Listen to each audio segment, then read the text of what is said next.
அண்ணா வணக்கம்ண்ணா, நல்லா இருக்கீங்களாங்கண்ணா? நல்லா இருக்கோம். நீங்கள் நல்லா இருக்கீங்களா? நல்லா இருக்கேங்கண்ணா. நம்ம சேயன் இன்டர்லாக்கிங் பிரிக்ஸ் எடுத்திருக்கீங்க, எப்படி இருக்கு? கல் நல்லாவே இருக்கு, ரொம்ப ஸ்ட்ராங்காகவும் இருந்துச்சு. கட்டடம் கட்டி கொடுக்க வந்தவங்களும் சொன்னாங்க. ம் ம் அது இல்லாமல் இங்கே வேலை செய்கிற கொத்தனார்களும் சொன்னாங்க. சரிங்கண்ணா. கல் நல்லாவே ஸ்ட்ராங்காகவே இருக்கு. கல்லில் எந்த பிரச்சனையும் இல்லை.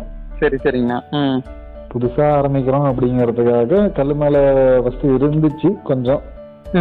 அதுக்கப்புறம் ஓகே ஆரம்பிச்சதுக்கப்புறம் எல்லாரும் பார்த்துட்டு பரவாயில்ல அப்படிங்கிற மாதிரியே சொன்னாங்க. சரி சரிங்கண்ணா. எப்படிங்க மற்ற கல்லுக்கும் இந்த கல்லுக்கும் ரேட் எப்படி இருக்கு உங்களுக்கு?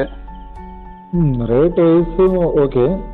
இப்போ மற்ற இதுக்கு பார்த்தீங்க அப்படின்னா பூசு வேலை இருக்கும், சிமெண்ட்டு மணல் அந்த மாதிரி அதிகம் ஆகும். இதில் பார்த்தீங்க அப்படின்னா அதெல்லாம் இல்லாததுனால சிமெண்ட் மட்டும்தான் அப்படிங்கிறதுனால மற்றதுக்கும் இதுக்கும் ரேட்டு டிஃப்ரெண்ட்டு நிறையாவே இருந்துச்சுன்னு இருக்குது. இப்போ எப்படிங்க வேற ஏதாவது இன்டர்லாக்கிங் பிரிக்ஸ் போய் பார்த்தீங்களா, இல்லை நம்மளுக்கு மட்டும்தான் டேரெக்டாக வந்தீங்களா? பார்த்தோம், வேற இடத்துலையும் விசாரித்தோம். பார்த்துட்டு தான் வந்து இங்கே வந்தோம். மற்றதை விட பெஸ்ட்டாகவே இருந்துச்சு. சரி சரி சரிங்க. வந்தவங்க எல்லாமே கேட்டாங்க எவ்வளோ, ஒரு 30,000 இருக்குமா அப்படின்னு சொல்லிட்டு கேட்டாங்க.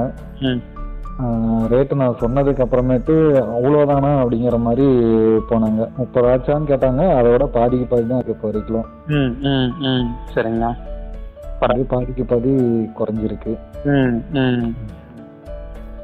சரிங்க, உங்களுக்கு தெரிஞ்சவங்களுக்கு ரெஃபர் பண்ணுங்க, சொல்லுங்க. கண்டிப்பா ஆதரவு தாங்க. ரொம்ப நன்றிங்கண்ணா. ரொம்ப நன்றிங்க. கண்டிப்பா ஆதரவு தரோம்.